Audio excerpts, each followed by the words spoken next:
So I'm Dr. Tara Lewis. I'm a career coach here at Collin. I work with IT and cybersecurity students, helping prepare them for and connect them to internships and apprenticeships in IT and cybersecurity.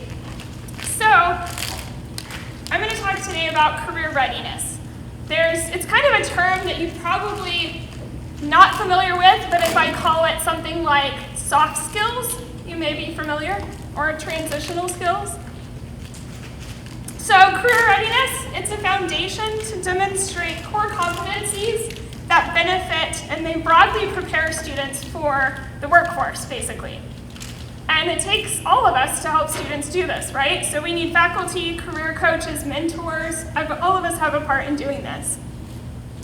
The term career competencies comes from an organization called NACE. NACE is the National Association of Colleges and Employers. So it's a giant national organization of college personnel and also employers, and we work together to help prepare students for our workforce. They're the leading source of information on the employment of college education and forecast hiring trends. They do a lot of really cool studies related to job market, related to generations coming into the job market, so forth. So I had the opportunity to speak at NACE this past month. They had a national conference in Portland, and I got the honor to speak on building a talent pipeline with community college partners. And we had Dell Technologies presenting with us. So what are career competencies?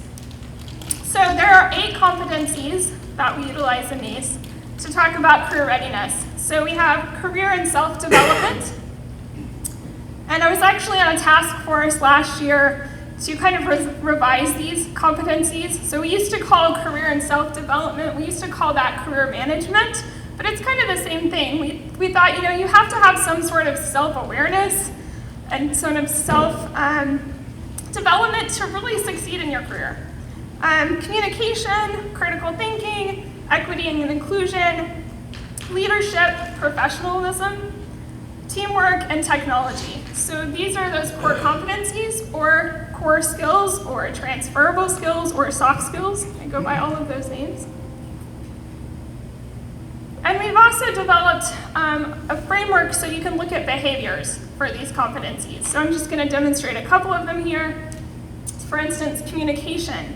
How do we help students understand how well they're communicating, how to work on that communication, their oral communication, written communication, understanding the importance of and demonstrating those, employing active listening. So these are behaviors, ways for students to make that connection to that competency. Critical thinking. This is something that we all really want to help students develop. I always felt sometimes working at a university and teaching that sometimes we would get our students and we'd have at the university level 4 years to try to teach them critical thinking. Not a very long time, but helping them to know how to make decisions, how to solve problems effectively, how to gather and analyze information, how to anticipate needs. These are all things that are going to be really important for them, especially in IT and cybersecurity. Right? So why do you think these are important for students? Yes. Employers are demanding it. Employers are demanding it. That's one for sure. Why else? They'll interview better. They will interview better. So they can get along with everyone. Yeah, they can get along in the world, right? They know how to interact with other people. Yes. Better workplace manners. Yes, they'll be better in the workplace, right? Especially that professionalism key, right? That one. It's also important for them to understand what it is and then to make that connection. So I do have a video here. I don't know if we'll have time for it. I might kind of forge ahead here. Thinking about how do we connect the dots for students. So one of the things that I like to talk to students about is, why are you interested in this? Why is this important? My students that I work with, I ask them, what do you think is the most important competency and why? And it's really a trick question.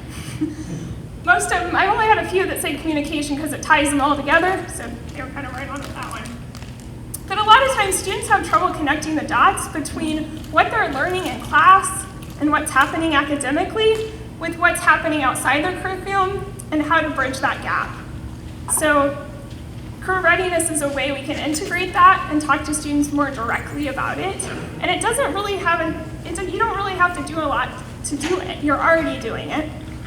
You're just kind of helping translate a little, as well as career services helping to translate that.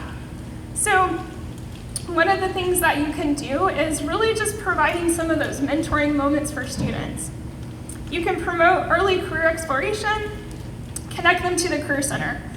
And it's never too early, right? Because otherwise students, they come to like career services and they're like, I'm gonna graduate this semester. And you're like, great, it takes 6 to 9 months to find a job. Okay. I always say, hey, come your very first semester to career services. It's never too early to start because, yeah, I'm interested in doing computer networking, but why? What does that interest look like for you? Where are you engaged? Share your career story. I think a lot of students, especially first generation students, they think that faculty have it all together and that you've probably never failed and you've probably never had a bad experience in a job. They don't really know what that career path looks like. A lot of our students that I see, they come into IT or cybersecurity because they know somebody else that's doing it and it looks interesting. But that doesn't mean that they really understand it.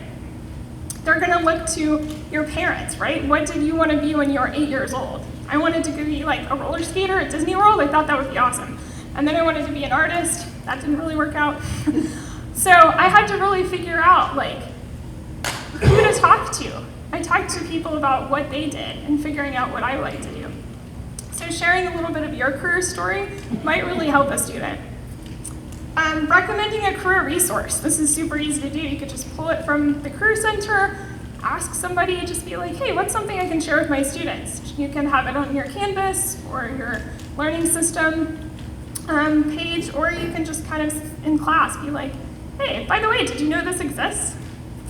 And then just engaging in those career conversations. So, just having a moment for students to say like, hey, what's advice you have for me as somebody who has no idea what they're doing right now, right? Career conversations are also known as informational interviews, but it's a great way. I really encourage my students to do this.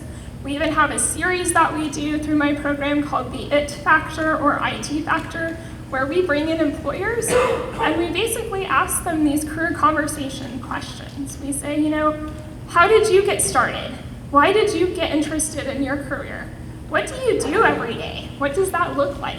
What do you like most about your job? What do you not like about your job? What would you want to tell your younger self, right? So just those kind of questions. A lot of students haven't thought about those things. The effect of this is that students become more engaged with you as faculty.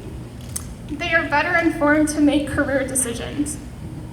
And they perceive faculty as more interested in them academically and as a person. You can also connect career readiness with your syllabi. Again, you're maybe already doing it. It's just adding maybe a couple things here or there, or pointing something out. Maybe adding a resource, having the Career Center's website on there, having ONET online on there, or Career One Stop. Those are great sources for students. Having it in your assignments, say, in this assignment, this is focused on communication, where you'll write this paper focused on these things. So it's really just pointing those things out to students. Having them in your learning objectives, or having additional support items, so just some additional information at the bottom. I do this for my students as well. I have a career action plan that they have to go through. And at the bottom, I'm like, hey, you want to level up your career readiness? Here are some ideas. So this is an example of what I've put together for my students. So the program that I work with is not for credit, it's not for a grade. What they put into it is what they get out of it.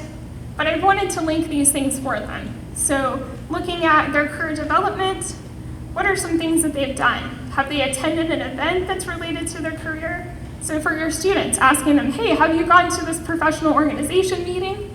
That's one way to help your career development. Have you attended a webinar? Have you just talked to somebody in the field? Communication, responded to an email effectively. Talk to your career coach and discuss these things. So it's really just making it basic for them, but linking those dots. And then critical thinking, I've researched employers, job descriptions,